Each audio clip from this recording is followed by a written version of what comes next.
نحمده ونصلي ونسلم على رسوله الكريم اما بعد فاعوذ بالله من الشيطان الرجيم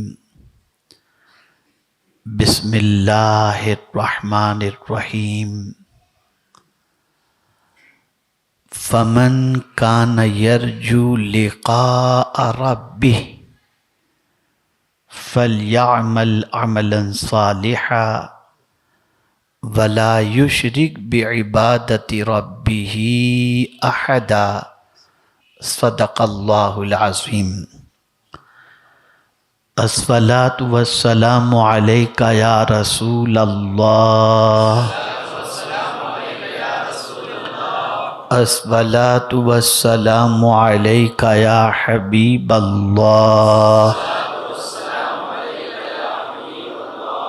الصلاة والسلام عليك يا نبي الله، الصلاة والسلام عليك يا نور الله، وعلى آلك وأصحابك يا حبيب الله،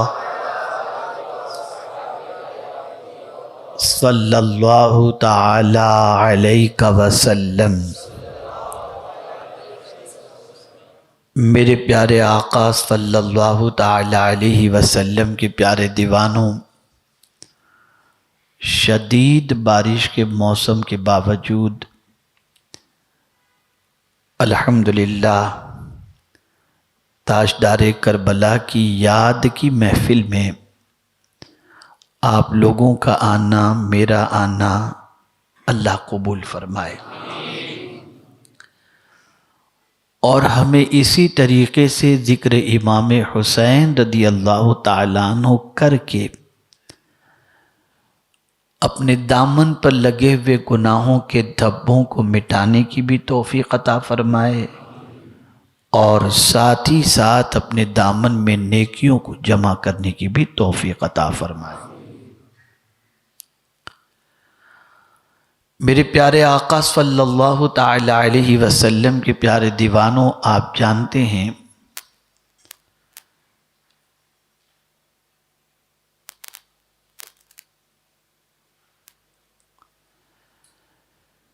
کہ امام عالی مقام رضی اللہ المولا تبارک و تعالی عنہ کی ذات محتاج تعارف نہیں. تاجدار کربلا کی ذات اتنی عظمت والی ذات ہے کہ رسول گرامی وقار صلی اللہ تعالی علیہ وسلم نے انہیں نوجوانان جنت کا سردار فرمایا. اور جنت کوئی معمولی جگہ کا نام تو نہیں ہے نا.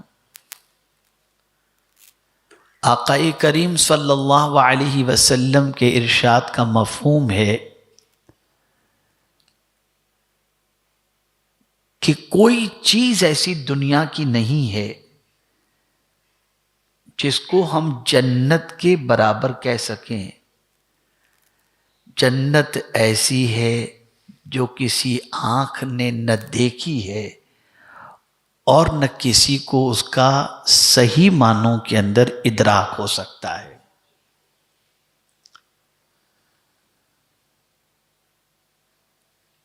ایک تصور ذہن میں آتا ہے اور وہ یہ ہے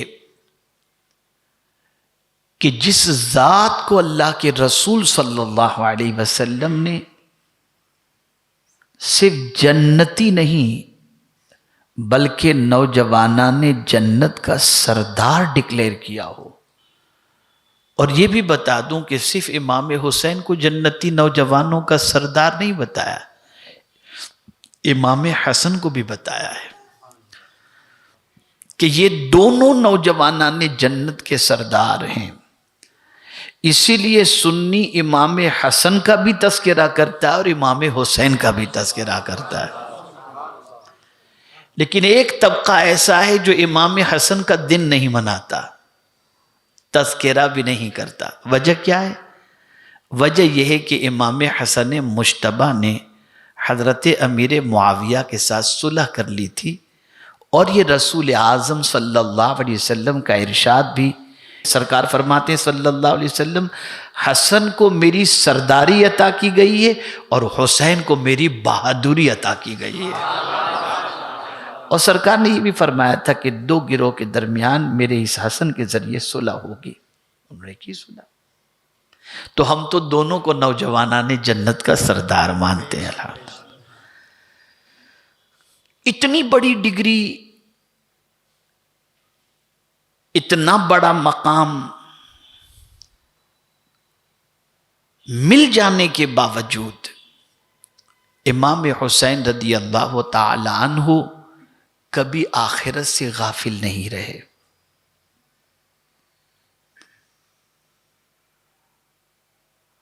امت مسلمہ کا حال یہ ہے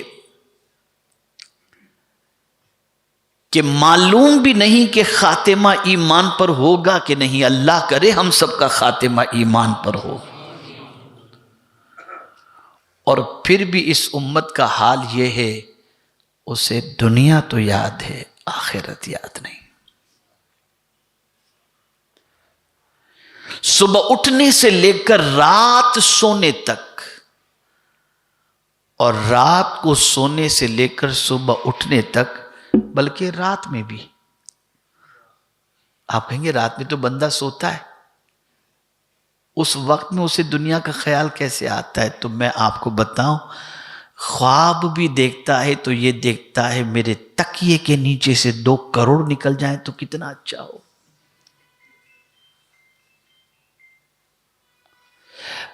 اور تھوڑا آگے بڑھ کر کے میں عرض کروں، کعبے کو دیکھتا ہے تو وہاں بھی دنیا مانگتا ہے، اور رسول گرامی وقار صلی اللہ علیہ وسلم کی جالی مبارک کے سامنے کھڑے ہو کر کے بھی دنیا ہی مانگتا ہے۔ اتنا غلبہ دنیا کا مسلمانوں پر ہو چکا ہے کہ مسلمان یہ سمجھتا ہے کہ اس دنیا سے ہم جانے کے لیے نہیں، پرماننٹ رہنے کے لیے آئے ہیں۔ لیکن امام حسین رضی اللہ المولا تبارک و تعالی عنہ جانتے تھے کہ اس دنیا میں کوئی مستقل رہنے کے لیے نہیں آیا۔ وہ جانتے تھے کہ کل من علیہا فان، ہر چیز فنا ہونے والی ہے۔ وَيَبْقَى وَجْهُ رَبِّكَ ذُو الْجَلَالِ وَالْإِكْرَامِ، اور باقی رہنے والی ذات اللہ کی ہے۔ بڑا پیارا جملہ مجھے یاد آ رہا ہے، یہ میرا اپنا ہے۔ اگر یہ یاد رہ گیا نا تو انشاءاللہ اسی جملے کو کہیں لکھ کر کے رکھ دینا، بہت کام آئے گا انشاءاللہ۔ سوال پوچھوں گا، جواب چاہیے۔ دنیا پرماننٹ رہے گی کہ ختم ہو جائے گی؟ جواب ذرا معقول چاہیے، مضبوط چاہیے۔ دنیا ہمیشہ رہے گی کہ ختم ہو جائے گی؟ اور اللہ ہے نا، کتنا بے وقوف ہے انسان، ختم ہونے والی دنیا سے تو محبت کرتا ہے، باقی رہنے والے رب سے محبت نہیں کرتا۔ کتنا بے وقوف ہے انسان۔ جو دنیا ختم ہو جانے والی ہے، اس کی محبت اتنی دل کے اندر بیٹھی ہوئی ہے کہ صبح شام رات دن دنیا دنیا دنیا۔ ابھی سفر کے اندر ہمارے ساتھ کچھ رفقا تھے، تو درمیان گفتگو میں نے ان سے کہا کہ میرا تجربہ اپنا میں آپ کو بتاتا ہوں کہ میں نے بے وفا بہت دیکھے، لیکن خدا کی قسم دنیا جیسا بے وفا کسی کو نہیں دیکھا۔ یہ کسی کی نہیں ہے، یہ کسی کی نہیں ہے۔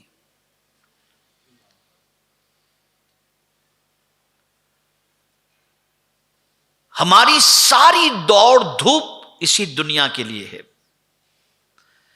لیکن اللہ والوں کی ساری دوڑ دھوپ آخرت کے لیے ہوا کرتی تھی، اس لیے کہ وہ جانتے تھے کہ جہاں پرماننٹ نہیں رہنا وہاں کی فکر کرنے کی بجائے جہاں پرماننٹ رہنا ہے وہاں کی فکر کی جائے۔ اس کا مطلب یہ نہیں ہے کہ آپ دنیا میں دھندا پانی نہ کریں، کاروبار نہ کریں، گھر نہ بنائیں، پیسہ نہ کمائیں، یہ مطلب نہیں۔ اس کو میں قرآن کی روشنی میں سمجھا دوں، کرو تجارت۔ بلکہ رسول گرامی وقار صلی اللہ تعالی علیہ وسلم کی بارگاہ کے اندر ایک صحابی کا واقعہ ہے کہ سرکار صلی اللہ علیہ وسلم صحابہ کے ساتھ بیٹھے ہوئے تھے، فجر کی نماز کے بعد ایک صحابی نماز کے بعد فوراً نکل گئے کام دھندے کے لیے۔ تو دیگر صحابہ نے عرض کیا حضور یہ تھوڑی دیر بیٹھ کر کے اللہ کا ذکر کر لیتے تو کتنا اچھا ہوتا۔ تو سرکار صلی اللہ علیہ وسلم نے فرمایا یہ جانے والا بندہ حلال روزی کے لیے گیا ہے، اگر یہ بندہ اس لیے روزی کماتا ہے، توجہ چاہوں گا، اس لیے حلال روزی کمانے کے لیے نکلا کہ اس کے ماں باپ بیوی بچوں کو کہیں ہاتھ پھیلانے کی ضرورت نہ ہو تو اس کا جانا بھی عبادت ہے، روکا نہیں۔ بلکہ جب حضور صلی اللہ علیہ وسلم نے ایک مرتبہ خوش نصیب انسان کا تذکرہ فرمایا تو ارشاد فرمایا خوش نصیب ہے وہ انسان جس کا گھر کشادہ ہو، جس کی سواری اچھی ہو، اور جس کو اللہ وطن میں روزی عطا فرما دے، وہ انسان خوش نصیب ہے۔ تو بڑا گھر ہونا یا بڑا گھر لینا کوئی مذائقے کی بات نہیں، اچھی سواری لینا کوئی مذائقے کی بات نہیں، بلکہ حضور صلی اللہ علیہ وسلم نے تو ایسی سواری استعمال کی کہ قیامت تک کوئی ایسی سواری استعمال کر ہی نہیں سکتا، اور وہ سواری ہے براق۔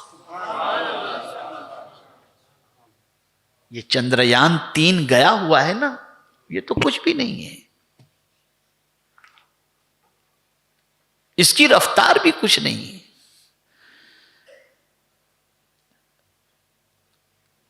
حضور صلی اللہ علیہ وسلم کے براق کی رفتار، اللہ اکبر، براق کی سواری سے حضور صلی اللہ علیہ وسلم سدرۃ المنتہا تک پہنچے،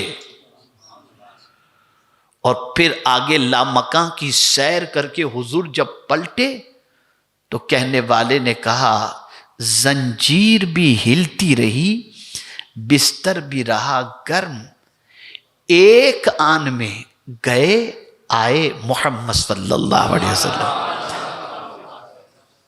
اتنا لمبا سفر، بستر سے آدمی جب اٹھتا ہے نا تو بستر میں گرمی تھوڑی سی رہتی ہے، اور جب گھر بند کر کے نکلتا ہے دروازہ بند کے تو زنجیر ہلتی رہتی ہے نا تھوڑی دیر کے لیے۔ اب کتنی دیر ہلتی ہے زنجیر اور کتنی دیر بستر گرم رہتا ہے؟ اتنی دیر میں حضور لامکاں کی سیر کر کے آ گئے۔ یہ حضور صلی اللہ علیہ وسلم عرض یہ کر رہا تھا کہ میرے پیارے آقا صلی اللہ تعالی علیہ وسلم کے پیارے دیوانوں، حلال روزی کمانا گناہ کا کام نہیں، اس کے لیے محنت و مشقت کرنا گناہ کا کام نہیں، لیکن جس کو آخرت یاد ہوتی ہے وہ تجارت کرتا ہے نا تب بھی آخرت کی فکر کرتا ہے، اس کو قرآن نے مینشن کیا۔ آج تو کسی سے پوچھا جائے مرد کون، تو وی شیپ میں جس کی باڈی ہو، مسلس وغیرہ ہو، سینہ نکلا ہوا ہو، ایک دم چوڑا ہو تو آدمی کہے گا۔ دیکھیں ابھی تو جم اتنے کھل گئے ہیں اور نوجوان پیسہ جم کے اندر خرچ کر رہا ہے باڈی بنانے کے لیے، لیکن ٹھیک ہے یہ انسان کے اعتبار سے مرد ہوگا، لیکن قرآن کسے مرد کہتا ہے؟ اور قرآن جسے مرد کہے وہی در حقیقت مرد ہے۔ تو قرآن کہتا ہے رجال لا تلہیہم تجارت ولا بیع عن ذکر اللہ، مرد وہ ہے کہ خرید و فروخت اسے اللہ کے ذکر سے غافل نہ کرے، یعنی وہ لگا ہے تجارت کے اندر اور اذان کی آواز کانوں سے گونجی، کانوں تک پہنچی، اب اس کے مال کی فکر نہیں، سیدھا چلا اللہ کے گھر میں، چلا نماز پڑھنے کے لیے۔ اگر ایسا کوئی کرتا ہے تو قرآن کی روشنی میں وہ مرد ہے، اور اگر کوئی ایسا کرے کہ لگا ہوا ہے اس کے اندر، تو پیسے والا تو ہو سکتا ہے، مرد نہیں ہو سکتا۔ امام حسین رضی اللہ المولا تبارک و تعالی عنہ قدم قدم پر آخرت کی فکر کرتے تھے، لمحہ لمحہ آخرت کی فکر کرتے تھے۔ آئیے میں آپ کو سمجھاؤں، یہ فکر آخرت کا جذبہ پیدا کہاں سے ہوتا ہے؟ انوائرمنٹ کی ضرورت ہوتی ہے، ماحول کی ضرورت ہوتی ہے، اور سب سے زیادہ گھر کا ماحول آخرت یاد دلانے والا ہو۔ جیسا کہ میں آپ کو بتا رہا ہوں،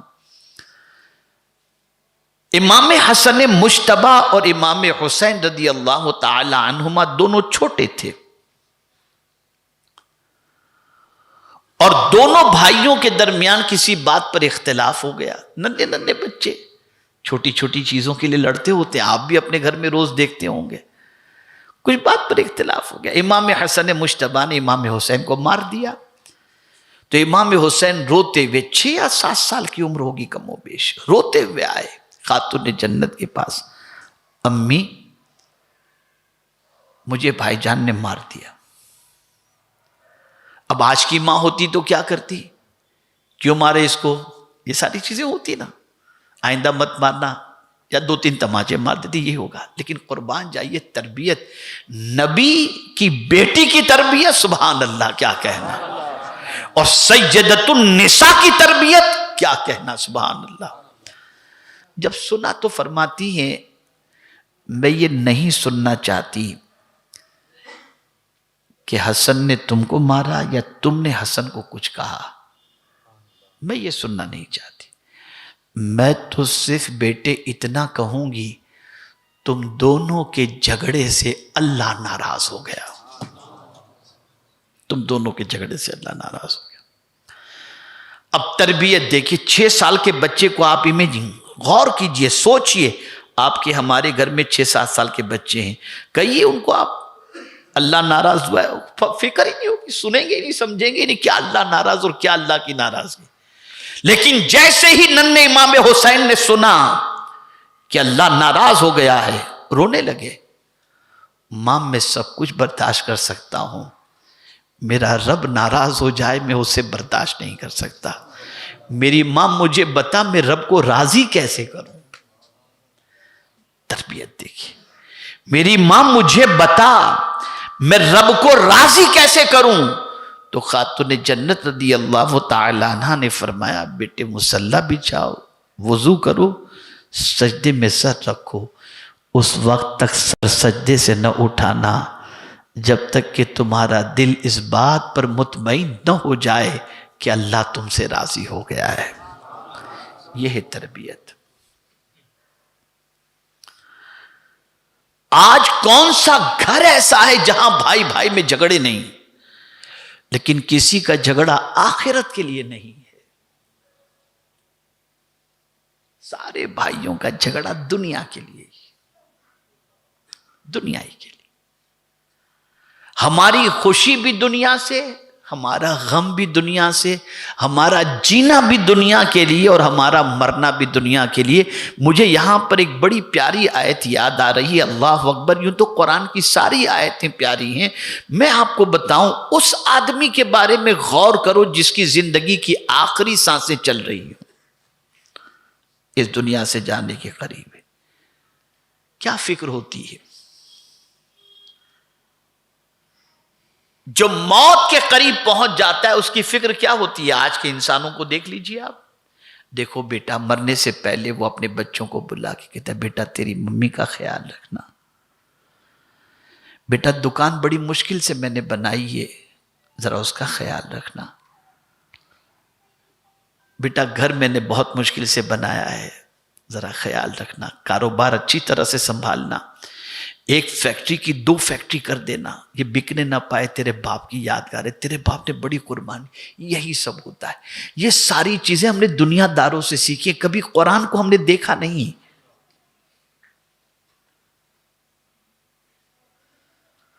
لیکن جس کی نگاہوں میں قرآن ہوتا ہے اس کی پوزیشن جدا ہوتی ہے.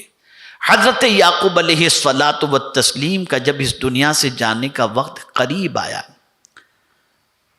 اذ حضر یعقوب الموت قرآن کہتا ہے، تو آپ نے کیا کیا؟ آپ نے اپنے سارے بچوں کو، پوتوں کو، سب کو جمع کیا. سوچئے، آج ہر مرنے والے کو سوچئے اور قرآن کی فکر کو سوچئے.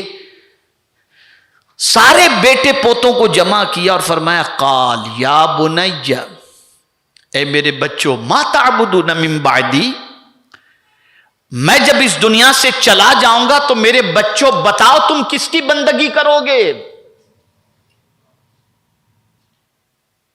کس کی عبادت کرو گے؟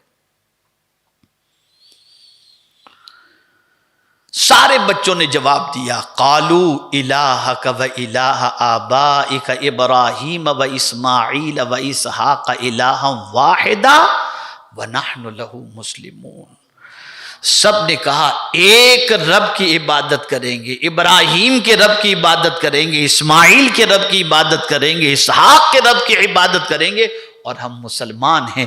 حضرت یعقوب علیہ السلام نے فکر عطا فرمائی، اور وہ فکر یہ ہے مرنے سے پہلے اس بات پر مطمئن ہو جاؤ کہ تمہارا بچہ سر جھکائے گا تو خدا کی بارگاہ میں جھکائے گا.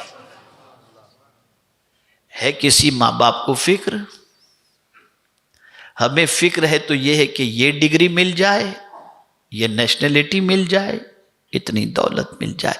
یہ فکر ختم ہو گئی کہ ہم اس دنیا سے اس حال میں جائیں کہ ڈگری کوئی ملے تو سبحان اللہ، نہ ملے تو کوئی بات نہیں. ہاں البتہ اتنا ضرور ہے کہ اللہ ہم کو اس وقت موت عطا فرمائے جب ہم اپنے بچوں کو، پوتوں کو، سب کو اس کی بارگاہ میں سجدہ کرتے دیکھ لیں، تلاوت کرتے دیکھ لیں اور شریعت کا پابند دیکھ لیں. یہ فکر ہونی چاہیے، یہ مینٹلٹی ہونی چاہیے. اے رسول گرامی وقار صلی اللہ تعالی علیہ وسلم کے پیارے دیوانوں، تو خاتون جنت ہوں یا مولا علی کرم اللہ تعالی وجہہ الکریم ہوں یا امام حسین رضی اللہ تعالیٰ عنہ کے نانا جان رسول اعظم صلی اللہ علیہ وسلم ہوں، سب کی پوزیشن یہی رہی کہ اپنی نسلوں کو آخرت کی فکر کے اندر غرق رکھا. اٹھتے تھے تو آخرت کی فکر، سوتے تھے تو آخرت کی فکر، لین دین کرتے تھے تو آخرت کی فکر، بات چیت کرتے تھے تو آخرت کی فکر، ہر چیز میں آخرت کی فکر. کیوں؟ یہاں میں آپ کو بتا دوں، دل کے اندر نیت میں بھی آخرت کی فکر. بھئی ظاہر تو بڑا اچھا ہوتا ہے نا، میرے سر پر آپ امامہ شریف دیکھیں گے، چہرے پہ داڑھی دیکھیں گے، بات چیت قرآن و حدیث میں سنتے دیکھیں گے تو آپ کہیں گے حضرت تو بہت بڑے لگتے ہیں، لیکن اندر کا معاملہ تو کوئی نہیں جانتا نا، کوئی نہیں جانتا.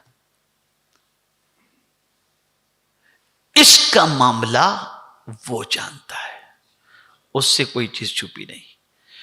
اور اسی لیے قرآن مقدس کے اندر آپ دیکھیں وَحُصِّلَ مَا فِي الصُّدُورِ، یہ قرآن نے کہا جو کچھ سینے کے اندر ہوگا نا، قیامت میں وہ سب کچھ سامنے لا کر رکھ دیا جائے گا، کوئی چیز چھپی بھی نہیں ہوگی. ہم ظاہری چیزوں کو سنوارتے ہیں اور اللہ والے باطنی چیزوں کو زیادہ سنوارتے تھے، اس لیے کہ ظاہر انسان دیکھتا ہے اور باطن کو خدا دیکھتا ہے. اس کو ہم ہزار نعرے لگا رہے ہیں کہ اللہ سے محبت کرتے ہیں، اس کے رسول صلی اللہ علیہ وسلم سے محبت کرتے ہیں. اب ایک سوال میں پوچھتا ہوں، آدمی کو جس سے محبت ہوتی ہے اس سے ملنے کا جذبہ ہوتا ہے کہ نہیں ہوتا؟ بھئی جواب دیں. ہوتا ہے نا. تو وہ کیا چاہتا ہے کہ جب وہ اپنے محبوب سے ملے جس سے وہ محبت کرتا ہے، تو کیا وہ اس حال میں اپنے محبوب سے ملنا پسند کرے گا کہ محبوب ناراض ہو؟ جواب دیجئے نا. وہ کیا چاہے گا کہ میں جب اپنے محبوب سے ملوں تو میرا محبوب مجھے دیکھے تو خوش ہو جائے اور میں میرے محبوب کو دیکھوں تو خوش ہو جاؤں، ہے نا؟ اسی کو قرآن نے مینشن کیا. جو پوری زندگی اسی آیے کریمہ کی تصویر امام حسین کی زندگی تھی. قرآن کہتا ہے فَمَنْ كَانَ يَرْجُو لِقَاءَ رَبِّهِ فَلْيَعْمَلْ عَمَلًا صَالِحًا. جو اللہ سے ملنے کی تمنا رکھتا ہے اسے چاہیے کہ وہ نیک عمل کرے. وَلَا يُشْرِكْ بِعِبَادَةِ رَبِّهِ أَحَدًا. اور اپنے رب کے علاوہ کسی کو عبادت کے لائق نہ سمجھے، نہ جانے اور نہ اس کا کسی کو شریک ٹھہرائے. اب واضح ہو گیا کہ اللہ سے ملاقات بندہ جیتے جی تو نہیں کر سکے گا، مرنے کے بعد ہی کرے گا نا. اور مرنے کے بعد جب اپنے رب قدیر جل جلالہ کا دیدار اسے نصیب ہوگا اور وہ بندہ جو اللہ سے ملنا چاہتا ہے، ملاقات کی آرزو رکھتا ہے، تو وہ بندہ کیا کرے گا؟ تو قرآن کہتا ہے فَلْيَعْمَلْ عَمَلًا صَالِحًا. اس کو چاہیے کہ نیک عمل کرے، اس کو چاہیے کہ نیک عمل کرے.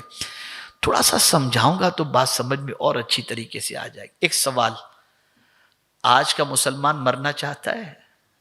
چلیے کتنے لوگ مرنا چاہتے ہیں؟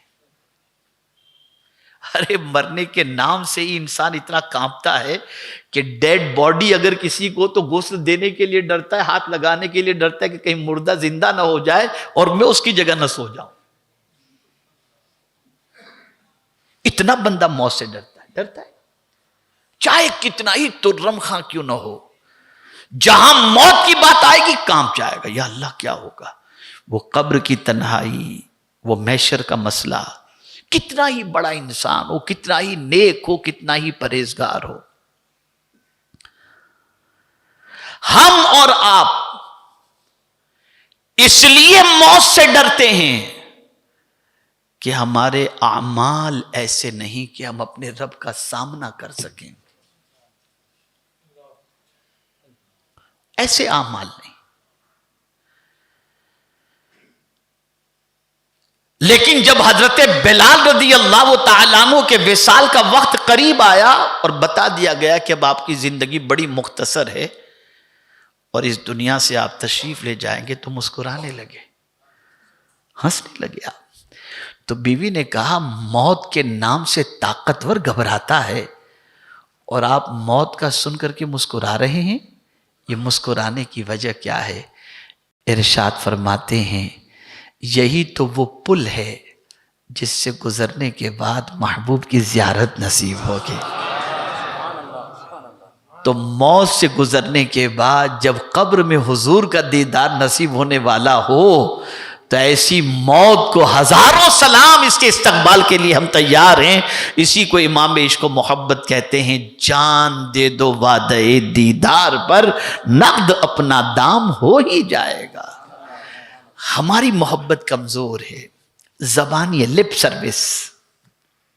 اور ایک چپتی ہوئی بات عرض کر دوں، جو قوم صدیوں سے امام کا ذکر سننے کے بعد بھی نمازی نہ بن سکی ہو، گناہ نہ چھوڑ سکی ہو، اس قوم سے ہم کیا دوسری امید رکھیں گے؟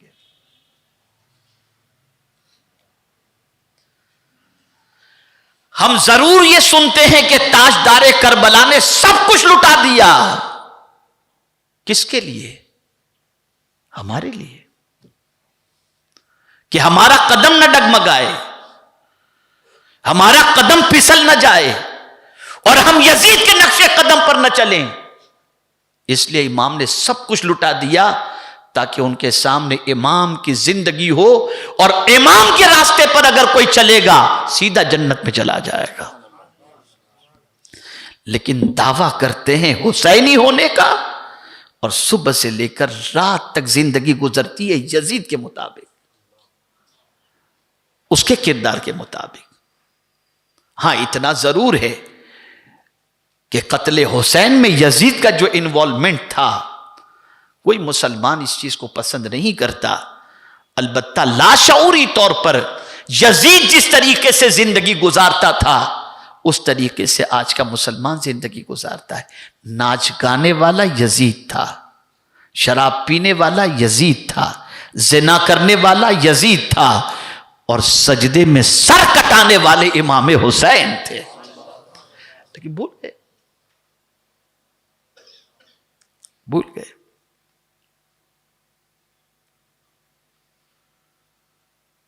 اے رسول اعظم صلی اللہ علیہ وسلم کے دیوانوں، آپ اور ہم جینا چاہتے ہیں، کیوں؟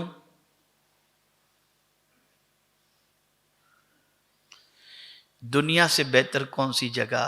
کتنا اچھا ہے سب کچھ، گھر بار، بیوی، بچے، مال، پیسہ، ساری چیزیں، آرام، آسائش، اور موت کا نام سن کر کے ڈر جاتے ہیں۔ بلکہ کچھ لوگ تو ایسے بھی ہیں جو دنیا کی زندگی سے بڑے سیٹسفائیڈ ہیں، مطمئن ہیں۔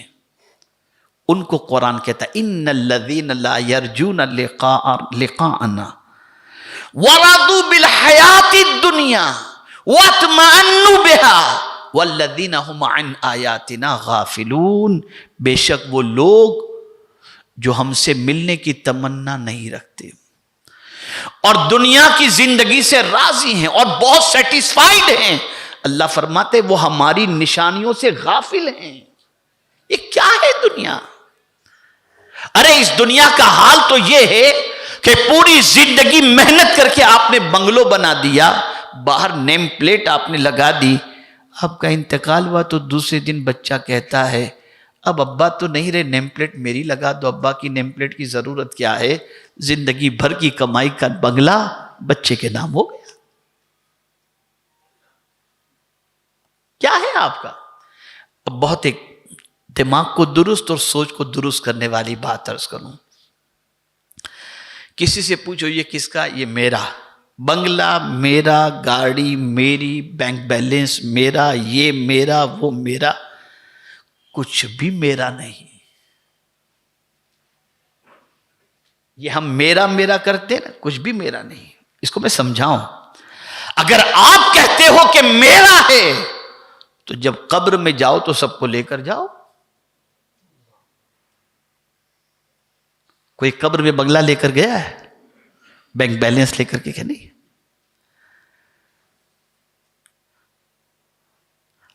اب یہاں میں آپ کی تھوڑی سی سوچ کو درست کروں، دراصل یہ ہے ہمارا کچھ بھی نہیں، یہ تو اللہ نے ہمیں یوز کرنے کے لیے سب دیا ہے، اور جیسے ہی ہماری زندگی پوری ہو جائے گی یہ ساری چیزیں اللہ دوسرے کو دے دے گا، تو ہمارا ہوا ہی کہاں؟ ہمارا ہوا ہی کہاں؟ اس کا مطلب آپ لیگل اعتبار سے یہ نہ سوچیں کہ آپ کسی چیز کو میرا کہتے ہیں، میرا کہتے ہیں، یہ کہنا غلط ہے، نہیں، وہ آپ کہہ سکتے ہیں، لیکن حقیقت یہ ہے کہ اس دنیا میں کچھ بھی ہمارا نہیں۔ جو کچھ بھی انسان نے نیک عمل کیا اس کے ساتھ وہی نیک عمل جو ہے اس کے ساتھ جانے والا ہے، باقی کچھ بھی اس کے ساتھ جانے والا نہیں ہے، صرف اس کے نیک اعمال اس کے ساتھ جائیں گے۔ اس لیے جو اللہ سے ملنا چاہتا ہو اس کے لیے ضروری ہے کہ اس دنیا میں وہ نیک عمل کرے۔ اب آپ دیکھیں میرے پیارے آقا صلی اللہ تعالی علیہ وسلم کے پیارے دیوانوں، امام حسین کی صبح ہوتی تھی تو آخرت کی فکر کے ساتھ، رات ہوتی تھی آخرت کی فکر کے ساتھ، دن گزرتا تھا آخرت کی فکر کے ساتھ۔ اس کا مطلب یہ نہیں ہے کہ امام حسین رضی اللہ تعالیٰ عنہ دنیاوی زندگی نہیں گزارتے تھے، آرام نہیں فرماتے تھے، تجارت نہیں کرتے تھے، معاشی اعتبار سے اچھی طرف قدم نہیں بڑھاتے تھے، یہ سب کچھ کرتے تھے، لیکن نگاہ ہمیشہ آخرت کی طرف رہتی۔ یہ تصور رہتا کہ یہ ساری چیزیں ایک نہ ایک دن ختم ہو جائیں گی، لیکن آخرت ختم ہونے والی نہیں ہے۔ وہاں پر ہمیں کیا چیز کام آئے گی؟ امام حسین اس کی فکر میں لگے رہتے تھے، اس کی توجہ میں لگے رہتے تھے، وہاں کے کام آنے والی چیزوں کی طرف ان کا ہمیشہ خیال رہتا تھا۔ آپ ذرا دیکھیں اور اندازہ لگائیں، میرے پیارے آقا صلی اللہ تعالی علیہ وسلم کے پیارے دیوانوں، امام حسین کو آخرت کی فکر کتنی تھی، اس کا اندازہ لگانا ہو تو آپ اس سے لگا سکتے ہیں کہ آخری وقت بھی سجدہ انہوں نے نہیں چھوڑا۔ کیوں نہیں چھوڑا؟ وہ چاہتے تھے کہ میں جب اپنے رب سے ملوں تو اس حال میں ملوں جو حال میرے مولا کو پسند ہے، جو انداز میرے مولا کو پسند۔ اور ایک تھوڑا سا اور آگے بڑھ کر کے عرض کروں، وہ اللہ سے دوری گوارا ہی نہیں کرتے تھے، وہ اللہ سے قرب جو ہے وہ چاہتے تھے۔ اور یہ بات اچھی طریقے سے یاد رکھیں، اللہ سے بندہ اس وقت سب سے زیادہ قریب ہوتا ہے جب بندہ سجدے کے اندر چلا جاتا ہے۔ اس لیے امام حسین نے اپنی جان سجدے کی حالت میں دی۔ میرے پیارے آقا صلی اللہ تعالی علیہ وسلم کے پیارے دیوانوں، عرض کرنے کا منشا یہ ہے، فکر آخرت یہ انسان کی زندگی میں ہونا چاہیے۔ آپ ٹھنڈے دماغ سے کبھی سوچئے گا، کورونا کے پہلے کا معاملہ دیکھیے، کورونا کا پیریڈ دیکھیے، کورونا کے بعد کا آج کا پیریڈ دیکھیے، اور اس کے بعد غور کرنے کی کوشش کیجئے، کون یہاں پرماننٹ رہنے کے لیے آیا ہے؟ چلے گئے، طاقتور چلے گئے، سرمایہ دار چلے گئے، صاحب اقتدار چلے گئے، سب جانے کے لیے آئے ہیں، کوئی یہاں مستقل رہنے کے لیے نہیں آیا۔ اب میں آپ سے پوچھنا چاہتا ہوں، جب ہم یہاں مستقل رہنے کے لیے نہیں آئے تو جہاں مستقل رہنا ہے وہاں کے لیے ہم نے کیا تیاری کی؟ آئیے میں آپ کو بتاؤں۔ حضرت ابو ذر غفاری رضی اللہ تعالیٰ عنہ سے ایک صحابی ملنے کے لیے پہنچے، اور پہنچنے کے بعد جب دیکھا تو گھر میں کوئی چیز نہیں، ایک دم معمولی کچھ پڑا ہوا ہے، تو حضرت ابو ذر غفاری رضی اللہ تعالیٰ عنہ کو بہت کچھ مال غنیمت کے اندر ملا تھا، بہت کچھ ان کو ملا تھا، لیکن جب وہ ساتھی نے دیکھا، صحابی رسول نے دیکھا کہ کچھ بھی گھر میں نہیں، تو آپ سے وہ صحابی کہتے ہیں، ابو ذر کیا بات ہے، تمہیں تو بہت کچھ ملا تھا لیکن تمہارے پاس تو کچھ بھی نہیں؟ کہا میں نے دوسرے گھر پہنچا دیا ہے اس کو۔ تو وہ سمجھے دوسری شادی انہوں نے کر لی ہے تو دوسرے گھر میں انہوں نے رکھا ہوگا۔ یار بولے تم نے دوسری شادی کی مجھے بتائے بھی نہیں، تمہارا دوسرا گھر کون سا ہے؟ کہا دوسرا گھر یہ دنیا کا نہیں، آخرت کا گھر ہے، وہاں میں نے پہنچا دیا ہے، وہاں میں نے سب روانہ کر دیا۔ اللہ اکبر! رسول اعظم نے صحابہ کے دلوں کے اندر آخرت کی فکر اتنی ڈال دی تھی کہ صدیق اکبر کہتے ہیں، اللہ اکبر، کہ کاش میں کوئی چڑیا ہوتا کہ مجھے لوگ ذبح کر کے کھا جاتے تاکہ قیامت کے دن مجھے اللہ کی بارگاہ میں حساب نہ دینا پڑتا۔ یہ آخرت کی فکر۔ بڑے مزے کر رہے ہیں ابھی اس دنیا میں۔ حضور صلی اللہ علیہ وسلم فرماتے ہیں ٹھنڈے پانی کا بھی حساب لیا جائے گا۔ یہ جو ٹھنڈا پانی ہم پیتے ہیں اس کا بھی قیامت میں حساب لیا جائے گا۔ بے فکر ہو گئے ہم۔ اگر ہم یہ غور کریں کہ آگے کے لیے ہم نے کیا بھیجا تو ہمارے پاس تو کچھ ہے ہی نہیں۔ ہے کچھ بھیجا ہے؟ ہم دنیا کے فیوچر کا تو سوچتے ہیں، اس فیوچر کے بارے میں نہیں سوچتے جو پرماننٹ ہے اور آنے والا ہے۔ اور صحابہ، اولیاء، شہداء اسی آخرت کی فکر کرتے تھے، اور اسی کی تیاری میں لگے رہتے تھے۔ اب وہاں کیا چیز انسان دیکھے گا؟ اب کر لو، انسان سوچتا ہے، کون دیکھتا ہے؟ جو چاہے کرے، چھپ کر، کوئی جو ہے وہ رضائی اوڑھ کر کے دیکھتا ہے، کوئی ایسے دیکھتا ہے، کوئی باپ نہ دیکھ لے، کوئی بھی پتہ نہیں کیا کیا سب ہوتا ہے دنیا کے اندر۔ کوئی کہاں جا کے گناہ کرتا ہے، کوئی کہاں جا کے گناہ کرتا ہے۔ اللہ فرماتے ہیں فَمَن يَعْمَلْ مِثْقَالَ ذَرَّةٍ خَيْرًا يَرَهُ، وَمَن يَعْمَلْ مِثْقَالَ ذَرَّةٍ شَرًّا يَرَهُ، بہت لمبے چوڑے کی بات نہیں کی، معمولی ذرے کے برابر. اگر تم ذرے کے برابر نیکی کرو گے وہ بھی تمہیں دکھائی جائے گی، ذرے کے برابر گناہ کرو گے وہ بھی تمہارے سامنے پیش کیا جائے گا. تو اب میں آپ سے پوچھتا ہوں، نہ ذرے بھر کا گناہ پوشیدہ، نہ ذرے بھر کی نیکی پوشیدہ، تو آپ مجھے بتاؤ کہ کہاں چھپ کر کے ہم گناہ کریں گے، کدھر جا کر گناہ کریں گے؟ کہیں بھی نہیں. اگر کوئی سوچے میں آسمان پر جا کر کے، ہوائی جہاز میں جا کر کے گناہ کروں، دوسرے ملک میں پہاڑ پر جا کر کے گناہ کروں، تو قرآن کہتا ہے ان اللہ لا یخفی علیہ شیء فی الارض ولا فی السماء، کوئی بھی چیز جو کچھ زمین و آسمان میں ہے اللہ سے چھپی ہوئی نہیں ہے، سب کچھ اللہ کی نظر، اللہ دیکھ رہا ہے. تو عرض کرنے کا منشا یہ ہے کہ آج اگر مسلمان نیکی نہیں کر رہا، اس کی سب سے بڑی وجہ یہ ہے کہ مسلمان آخرت کو بھول چکا ہے. اگر آج مسلمانوں کے قدم نیکی کی طرف نہیں بڑھ رہے، اس کی وجہ یہ ہے کہ وہ اس دنیا سے جانے کو بھول گیا ہے. میں نے وادی نور کے اجتماع سے پہلے گزشتہ سال بلبل باغ مدینہ کے علاقے میں تقریر کی تھی، اور اس وقت مجھے ایک جملہ یاد آ گیا تھا. جملہ یاد تو نہیں، اللہ نے دماغ کے اندر ڈال دیا تھا، اور میں نے کہا تھا ہمیں آنا تو یاد ہے، جانا یاد نہیں. ہمیں آنا تو یاد ہے، جانا یاد نہیں. بہت توجہ چاہوں گا. آنا اتنا یاد ہے، ہر سال برتھ ڈے منائی جاتی ہے. ارے یہاں تک کہ 80 سال کے ہو گئے نا تب بھی برتھ ڈے منائی جاتی، اتنا ہم کو آنا یاد ہے. اور اب تو برتھ ڈے منانے کے لیے ہل اسٹیشن پر آدمی جاتا ہے، برتھ ڈے پارٹی. آنا یاد ہے، جانا یاد نہیں. جانا یاد رکھو. اور جانا یاد رکھنے کا فائدہ کیا ہے معلوم ہے؟ سب سے بڑا فائدہ جانا یاد رکھنے کا یہ ہے کہ تم کچھ بھی کر رہے ہوگے، جب جانا یاد آ جائے گا نا، اگر گناہ کی طرف بڑھ فوراً چھوڑ دو کہ اس حال میں مر گیا تو کیا ہوگا. اسی لیے جانا یاد رکھو، جانا یاد رکھو.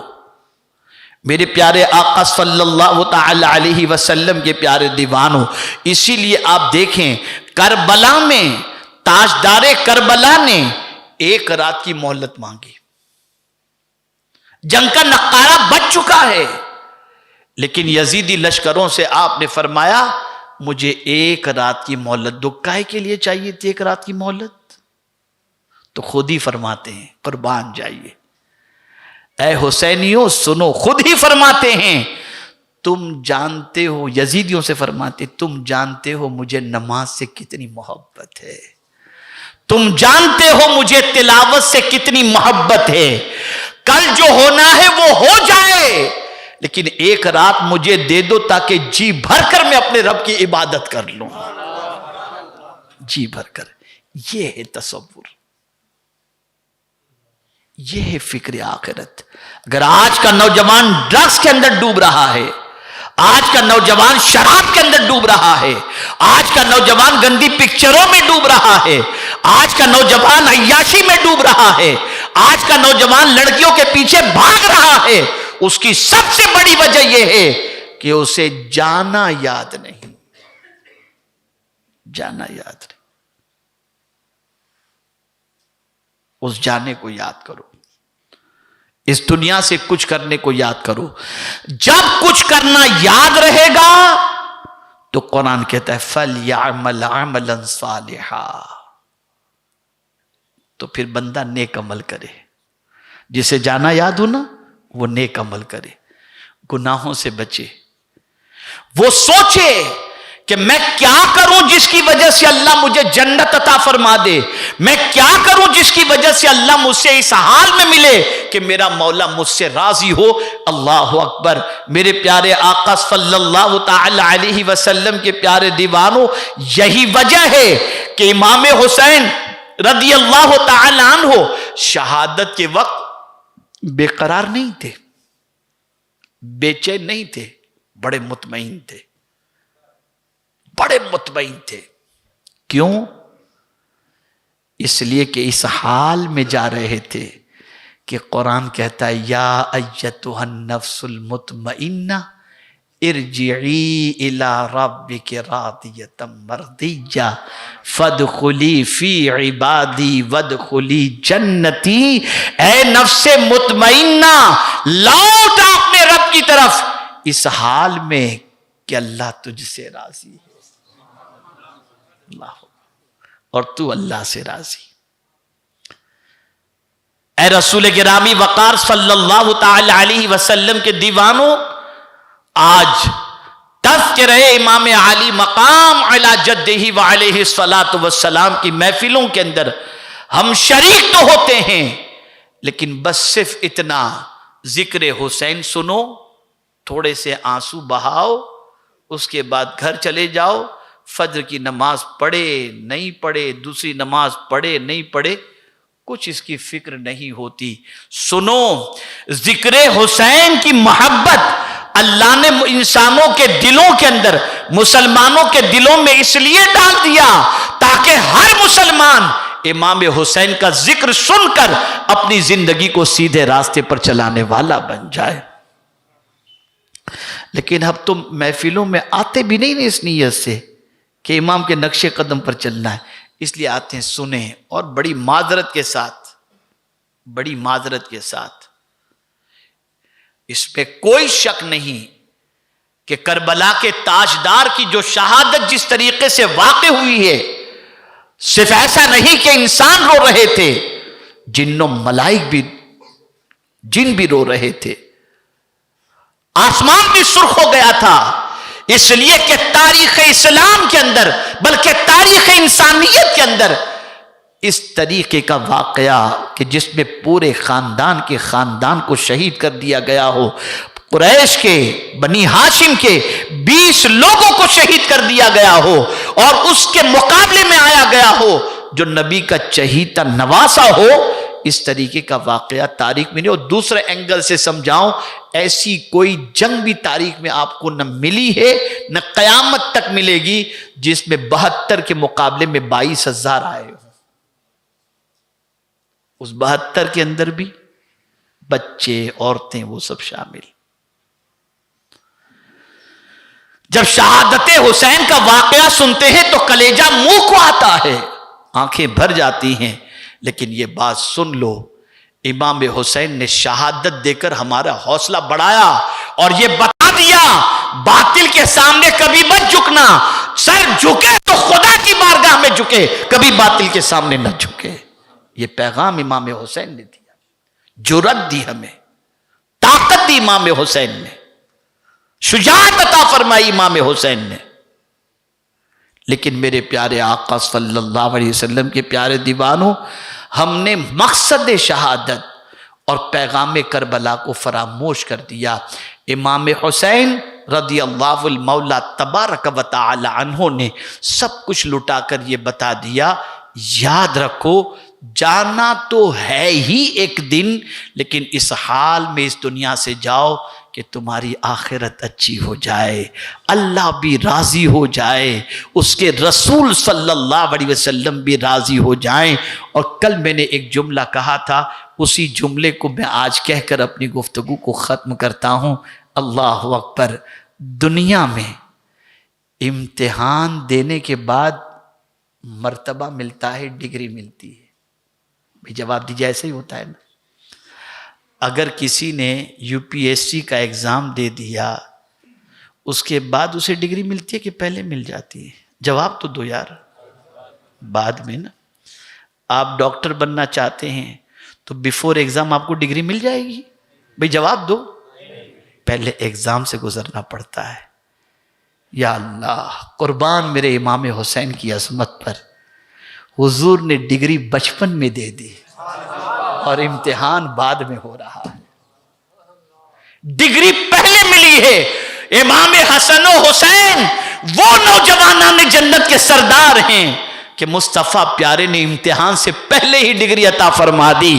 یہاں سے یہ بات واضح ہو گئی، رسول اعظم آگے کے حالات کو بھی دیکھ رہے تھے اور قیامت تک کے حالات میرے آقا سے چھپے ہوئے نہیں ہیں۔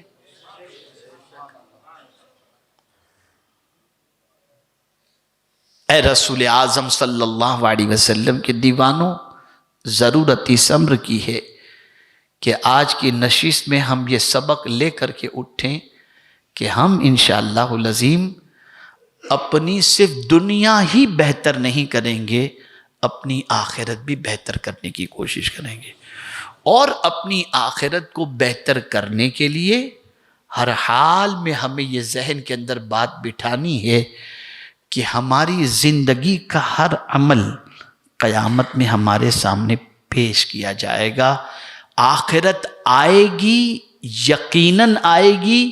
آخرت کا انکار کرنا کفر ہے، آخرت کا انکار کوئی کر ہی نہیں سکتا۔ بعث بعد الموت، اور آخرت یقینی ہے، اور آخرت کے دن ہر ایک کا فیصلہ ہو جائے گا۔ میرے پیارے آقا صلی اللہ علیہ وسلم کے پیارے دیوانوں، اس لیے آخرت بہتر کرنے کی کوشش کریں۔ مجھے ضمناً ایک بات یاد آ گئی، اللہ والے کس طریقے سے ہمیشہ آخرت کو پیش نظر رکھتے، بس یہ بات یاد آ گئی، عرض کر کے میں اپنی گفتگو کو ختم کرتا ہوں۔ آپ ذرا سوچیں، پہلے کے زمانے میں لوگ بحری جہاز سے سفر کرتے تھے، فلائٹ تو تھے نہیں، ٹھیک ہے۔ ایک بزرگ بحری جہاز میں، سمندری جہاز کے اندر سفر کر رہے تھے، ایک ملک سے دوسرے ملک جا رہے تھے۔ ایک تھیلی تھی ان کے پاس، سامان میں کیا تھا؟ ایک چھوٹی سی تھیلی، اور دوسرے لوگ جو تھے ان کے پاس بہت سارا سامان۔ جب وہ ساحل پر اترتے ہیں دوسرے ملک کے، تو آفیسر پوچھتا ہے کیا ہے تمہارے پاس؟ تھیلی بتا دی، کہا جاؤ۔ تھیلی بتائی، آفیسر نے کہا جاؤ۔ اب جن کے پاس سامان تھا، آفیسر نے کہا کیا ہے کھولو۔ دکھاتے دکھاتے دکھاتے گھنٹوں گزر گئے، کافی وقت گزر گیا۔ جب ان کا معاملہ کلیئر ہوا تو دیکھا وہ بزرگ وہاں بیٹھ کے رو رہے ہیں، جن کا کسٹم پہلے کلیئر ہو گیا تھا آج کے اعتبار سے، وہ وہاں بیٹھ کے رو رہے ہیں۔ تو جن کو کافی تکلیف ہوئی تھی، انہوں نے بزرگ سے کہا کہ حضور آپ کیوں رو رہے ہیں؟ اب تو بڑی آسانی سے نکل گیا، ہم کو تو جواب دیتے دیتے ناک میں دم آ گیا۔ جواب دیتے دیتے ناک میں دم آ گیا، آپ کا معاملہ تو بڑی آسانی سے ہو گیا، آپ کیوں رو رہے ہیں؟ اب جواب سنیے۔ جس کو آخرت کی فکر ہوتی ہے، خدا کی قسم وہ ہر چیز میں آخرت دیکھتا ہے، وہ کہتے ہیں، وہ فرماتے ہیں کہ جانچ کرنے والا کسٹم آفیسر جب اس نے مجھ سے پوچھا کیا ہے، تھیلی میں نے بتائی، اس نے کہا جا، تو مجھے آخرت یاد آ گئی، اور میں نے سوچا یا اللہ، کسٹم آفیسر نے جس طرح کہا جا، قیامت میں مولا بھی کہہ دے کہ جا تو میرا بیڑا پار۔ ورنہ وہ تو ان ربک لبالمرصاد، بہت باریکی سے جانچ کرنے والا ہے۔ کاش کہ قیامت نے میرا مولا بھی کہہ دے جا، بس اس تصور نے مجھے رلا دیا۔ یہ یاد رکھو، امام حسین کی زندگی سے سبق سیکھو، وہ جنتی نوجوانوں کے سردار ہو کر بھی نیکی کر رہے ہیں، آخرت کی فکر کر رہے ہیں۔ ہمارا حال تو اللہ ہی بہتر جانے۔ اللہ اپنے فضل سے ہم سب کا خاتمہ ایمان پر فرما کر اپنے فضل سے جنت کا حقدار بنا دے، ورنہ حقیقت یہ ہے کہ ہم سب اپنے حالات سے سب سے زیادہ باخبر ہیں۔ آج کی نشست کے بعد اپنی زندگی کو تبدیل کرو، اپنی سوچ کو تبدیل کرو، اپنی فکر کو تبدیل کرو۔ اللہ رب العزت جل جلالہ، آقا کریم صلی اللہ علیہ وسلم کے صدقہ و طفیل مجھے آپ کو سب کو قرآن و حدیث پر عمل کرنے کی توفیق عطا فرمائے، اور امام حسین کے صدقہ و طفیل ہم سب کی آخرت بھی اچھی فرما دے۔ وما علینا الا البلاغ المبین۔ السلام علیکم ورحمۃ اللہ وبرکاتہ۔